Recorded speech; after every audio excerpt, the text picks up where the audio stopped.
성령님이 우리와 함께 하시는 줄 믿으십니까?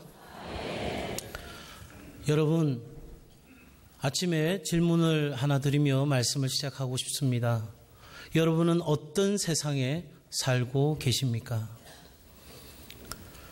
아마도 이 질문에 나는 행복한 세상에 살고 있습니다. 기쁨과 만족이 있는 세상에 나는 살고 있습니다.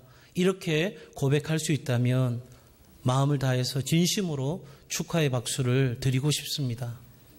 그런데 오늘 이 시간 이 예배를 드리는 많은 분들의 표정 속에서 목사님 미안하지만 아니 내 삶은 행복과 만족과는 제법 거리가 먼 그 삶을 살고 있습니다 하는 분들의 표정이 조금은 느껴집니다.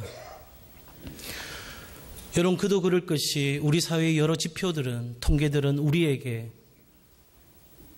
적어도 위험사회라고, 절망사회라고 알려주고 있는 것이 현실입니다. 지금 옆에 있는 분들은 아무런 일도 없는 것 같고 모두가 다 행복한 것 같지만 실상은 저마다 힘에 겨운 삶의 문제를 들고 이 자리에 나와 있는 분들이 참 많이 있습니다. 얼마 전에 한 분을 만났습니다. 그분이 이렇게 이야기합니다. 저는 제 존재 가치를 모르겠습니다. 저는 너무나 외롭습니다.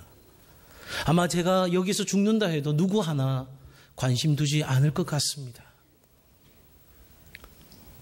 왜 나에게만 이런 일상의 어려움들이 찾아오는지 너무너무 견디기 힘에 겹습니다. 울고 싶어도 울 곳이 없습니다. 도대체 내가 어떻게 살아가야 하는지,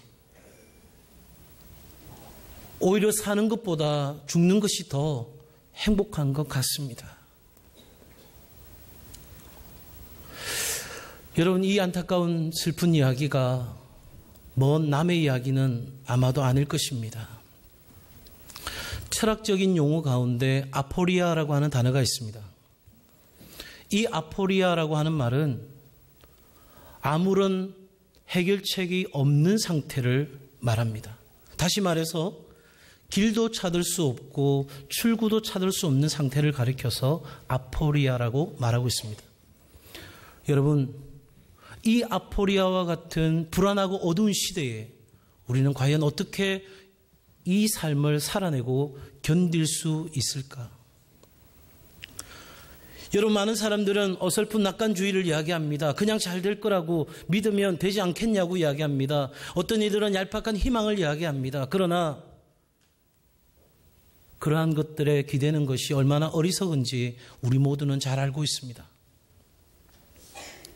왜냐하면 흔히 말하는 희망은 희망사항으로 끝날 때가 너무나도 많은 것을 우리 모두 경험했습니다.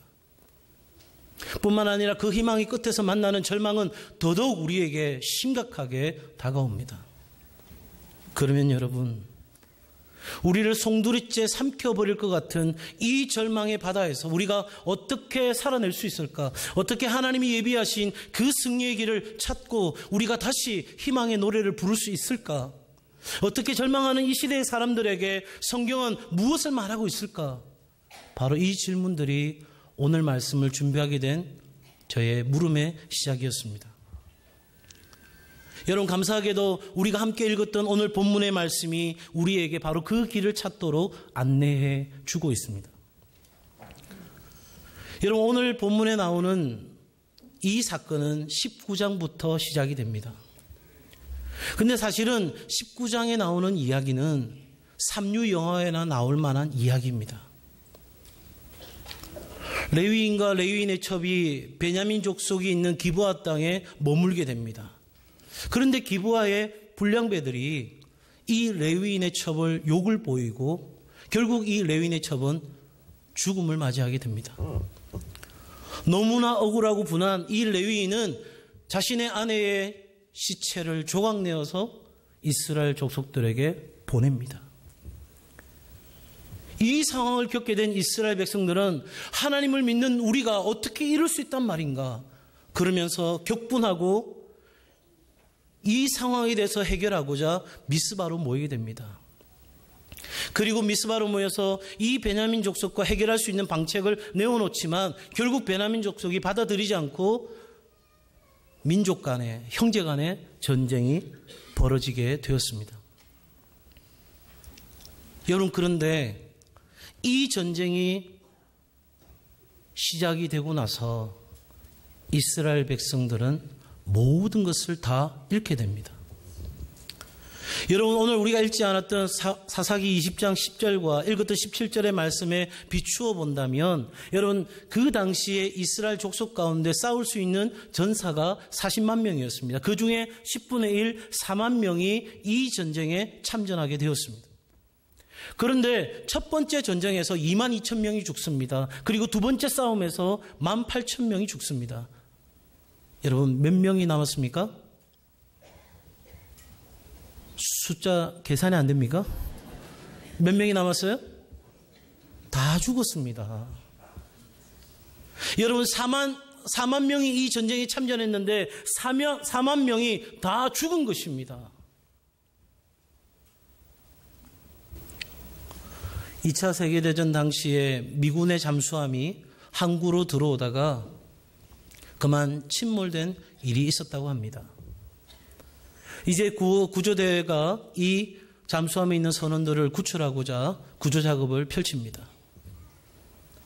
안에서는 열 수 없는 상태이니 밖에서 열어야 되는데 뚜껑까지는 접근했는데 이것이 여간 어려운 일이 아닙니다.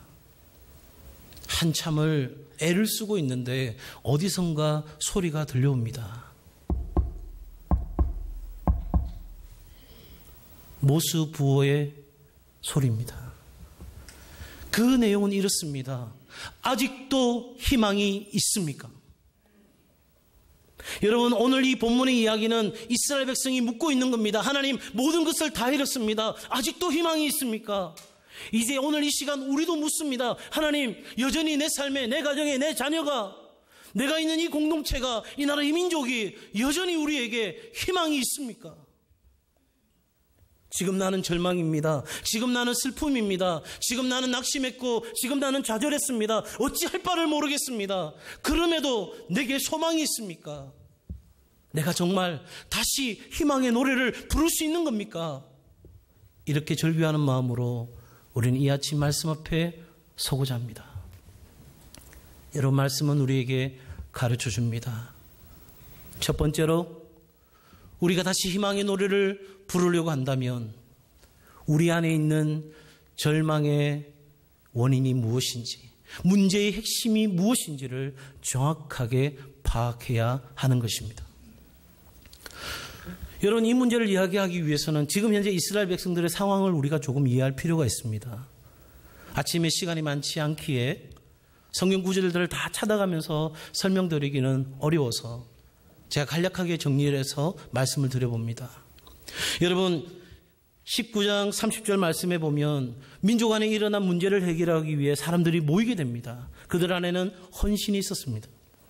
뿐만 아닙니다. 그들은 20장 8절의 말씀처럼 이 문제에 대해서 의분을 가지게 됩니다. 여러분, 그들은 이 문제에 대한 분명한 대의 명분을 가졌습니다. 분명한 목적이 있습니다. 열정 또한 있습니다. 한 사람도 자기 집으로 돌아가지 말자, 이렇게 말하는 것입니다. 어디 그뿐입니까? 11절 말씀에 보면 모든 사람이 하나같이 합심하여 모였다 했습니다. 여러분, 이 사사시대는 어떤 시대냐면 모두가 자기 소견에 옳은 대로 행하는 시대였습니다. 그런데 이 문제 앞에 모두가 협력합니다. 모두가 연합되어졌습니다. 그런가 하면 13절에 나름대로의 전략을 세웁니다. 문제를 해결할 방도를 찾은 것입니다. 더 나아가서 여러분, 우리가 읽었던 오늘 이 본문의 말씀에 보니 하나님께 기도하며 자신의 문제를 풀어가려고 노력하고 있습니다. 올바른 행동이죠. 뿐만 아닙니다. 여러분, 그러한 기도 속에 하나님의 응답도 있는 것 같습니다. 하나님의 자원, 하나님의 지지도 있는 것 같습니다. 뿐만 아닙니다. 여러분, 우리가 읽었던 17절 말씀에 보니 여기 나온 이 모든 사람들은 다 전사였다는 것입니다. 이 문제를 해결할 수 있는 출중한 능력을 갖추었다는 것입니다. 더 나아가서 이들은 한 번의 실패에 굴하지 아니하고 22절 말씀을 보니 스스로 용기를 내어 다시 일어서는 용감함을 보여줍니다. 여러분, 어떤 사람이 이러한 조건을 갖췄다면 여러분 그 사람이 실패하는 것 자체가 이상한 것 아닐까요? 여러분, 오늘 이스라엘 백성들이 이 싸움에서 진다는 것은 어쩌면 있을 수 없는 일이죠. 왜요? 대의명분도 분명하고요. 모든 상황과 조건을 완벽하게 갖추었는데 말입니다. 그럼에도 불구하고 오늘 이 이스라엘 백성들은 실패했고 낙심하고 좌절하고 그리고 하나님 앞에 절망하며 어찌할 바를 몰라 하나님 앞에 통곡하고 있다는 사실입니다. 왜 이렇게 됐을까요? 과연 이스라엘 백성의 이 절망의 원인이 무엇이었을까요? 그것은 다름 아닌 잘못된 기도와 거짓된 확신이었습니다. 여러분, 분명히 기도했다고 합니다. 그리고 하나님께서 응답하셨다고 합니다. 그런데도 하나님은 그 약속하신 대로 행하지 않은 것처럼 비춰집니다. 여러분, 실상은 사사기 20장 27절과 28절의 말씀을 통해서 우리가 확인할 수 있는 것은 이들의 기도가 형식적이었다는 것입니다. 두 번의 실패 뒤에 이스라엘 백성들은 하나님께 그제서야 묻게 됩니다. 우리 형제 베냐민과 이 전쟁을 해야 합니까? 말아야 합니까? 라고 묻습니다. 그 전까지는 당연히 해야 하는 전쟁이기에 그들이 기도했다는 것 자체가 그들이 갖고 있는 지식, 그들이 갖고 있는 경험, 그것에 간주하여서 마치 하나님이 우리의 기도에 응답하신 것처럼 말한 것 뿐입니다. 그뿐만이 아닙니다.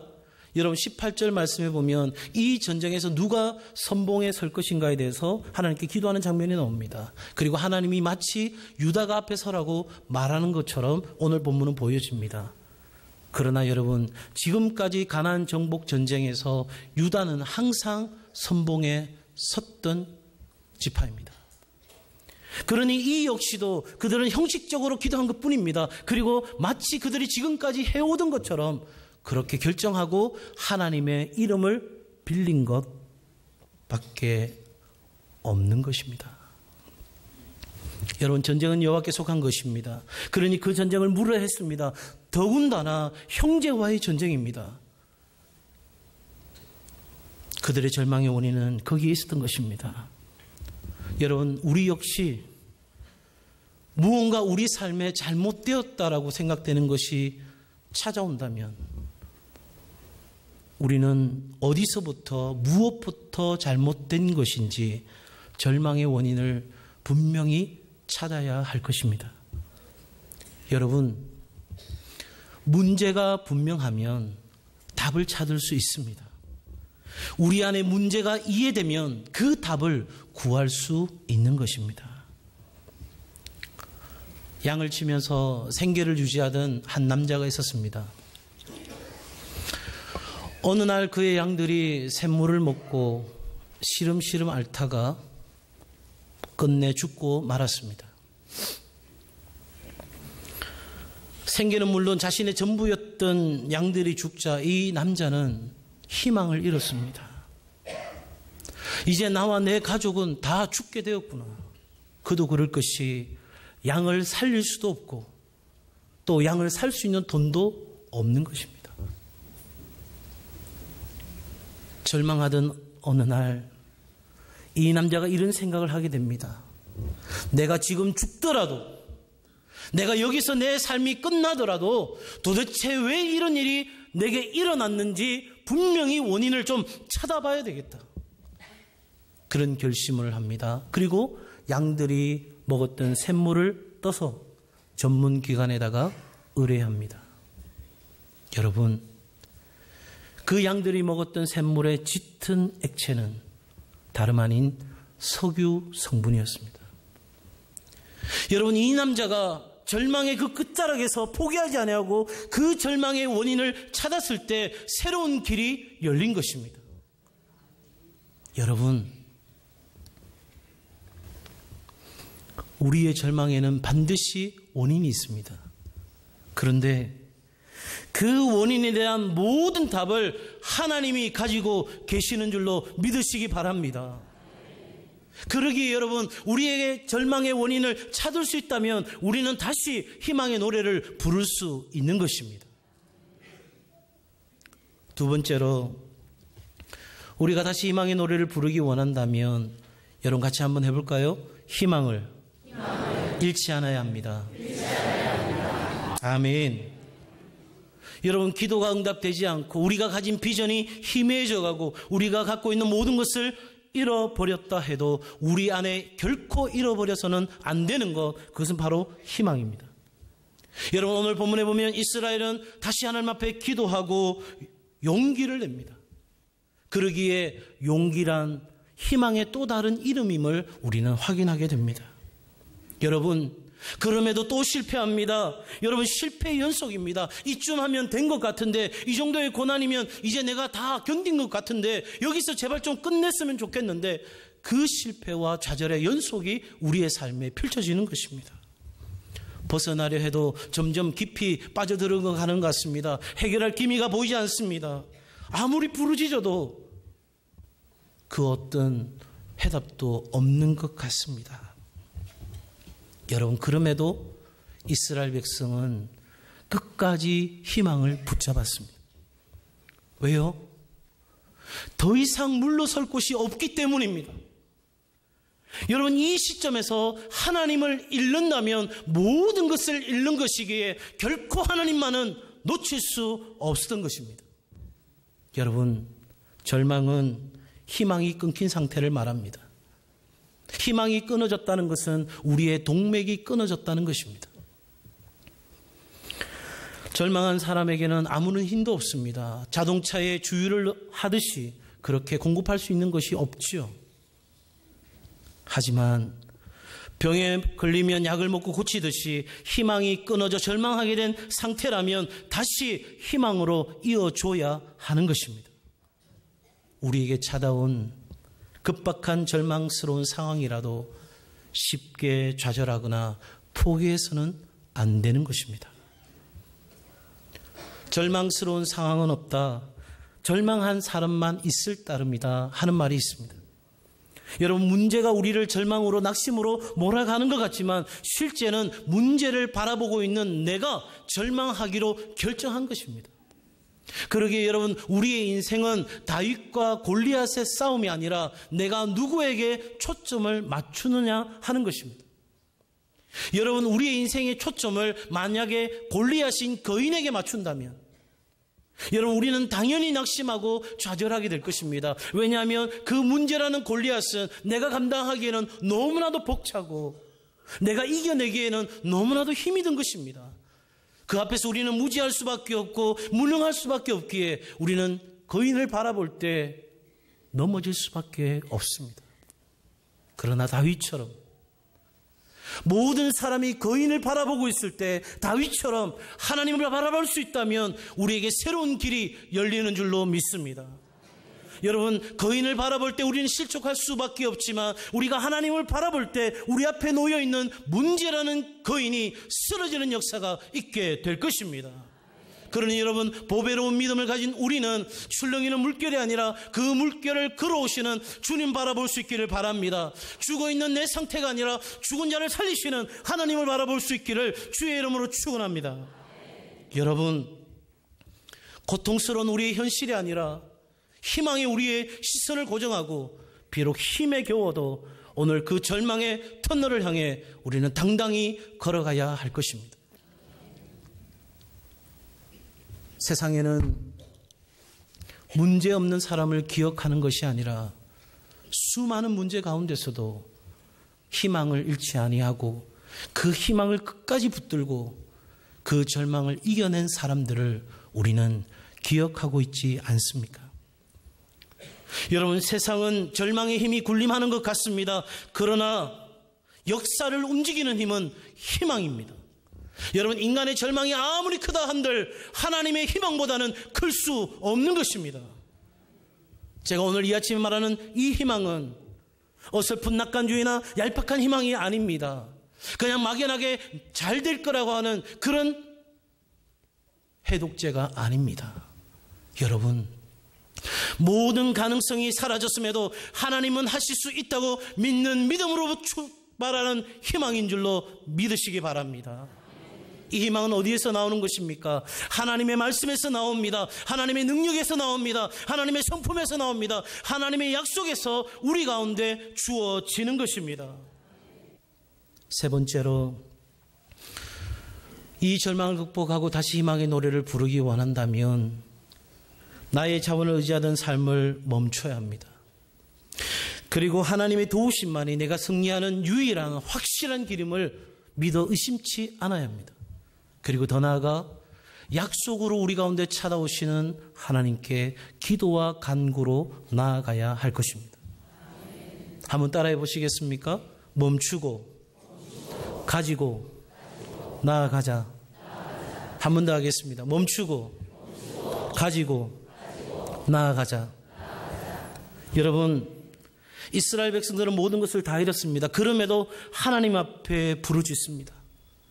지금까지 자기의 자원을 의지하던 모든 것을 내려놓습니다. 그리고 하나님이 지금이라도 우리 가운데 역사해 주시면 반드시 우리의 삶은 달라질 것이라고 하는 확실한 믿음을 가지고 그들은 마음을 찢고 온 정성을 다해 기도와 간구로 나아가고 있는 것입니다.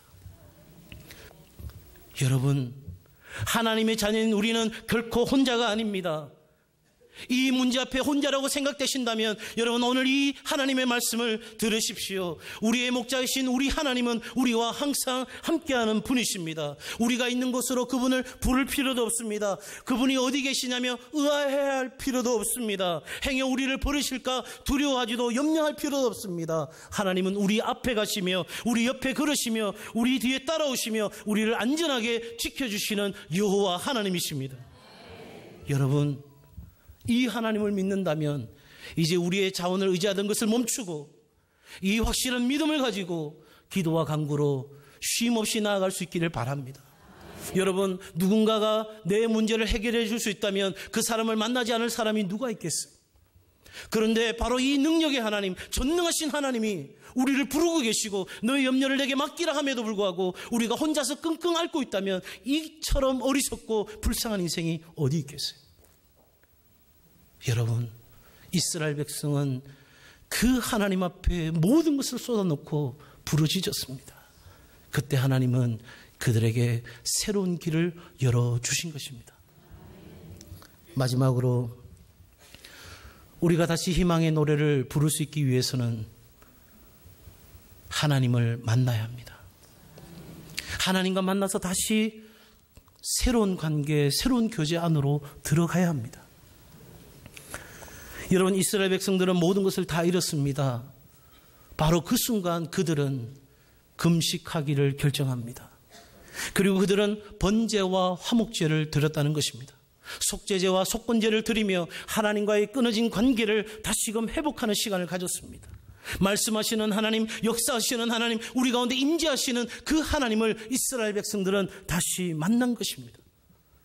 여러분, 그래서 이 절망도 하나님께로 가까이 하는 것이라면 내게는 복이 된다고 우리는 선언할 수 있는 것입니다. 여러분, 그러기에 우리에게 찾아온 근심과 우리에게 찾아온 이 절망은 하나님께로 가까이 나아가게 하는 또 하나의 강력한 에너지가 되는 것입니다. 성도 여러분, 어제까지는 우리 실패했습니다.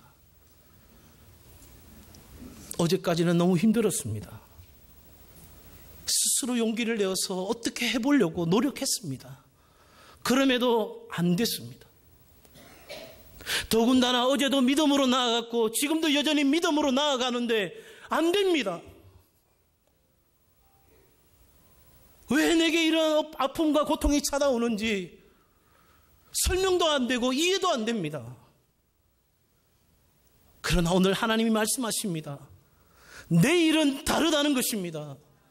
내일은 다르다는 것입니다. 하나님이 약속하신 내일입니다. 내가 생각하는 막연한 기대의 내일이 아니라 하나님이 우리에게 말씀하시는 내일은 다른 바로 그 날입니다.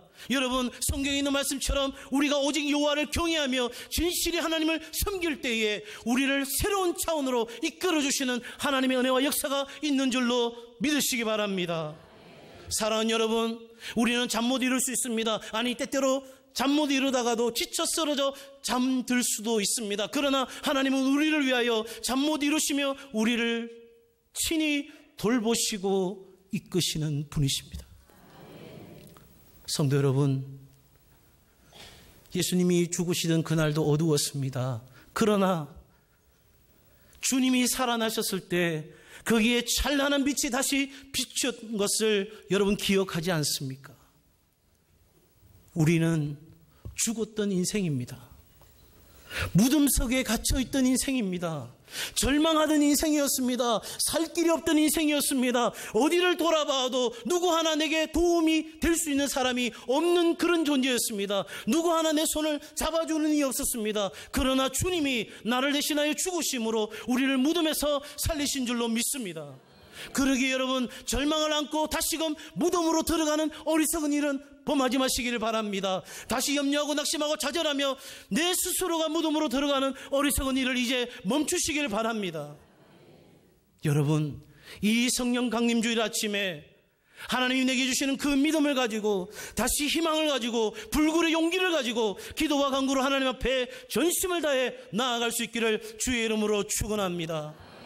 여러분, 어둠과 절망에 취한 사람이 하나둘씩 늘어가더라도 새벽 내내 흘린 우리의 눈물이 모두 모여서 바다가 된다 할지라도 이제 다시 우리 희망의 노래를 부릅시다.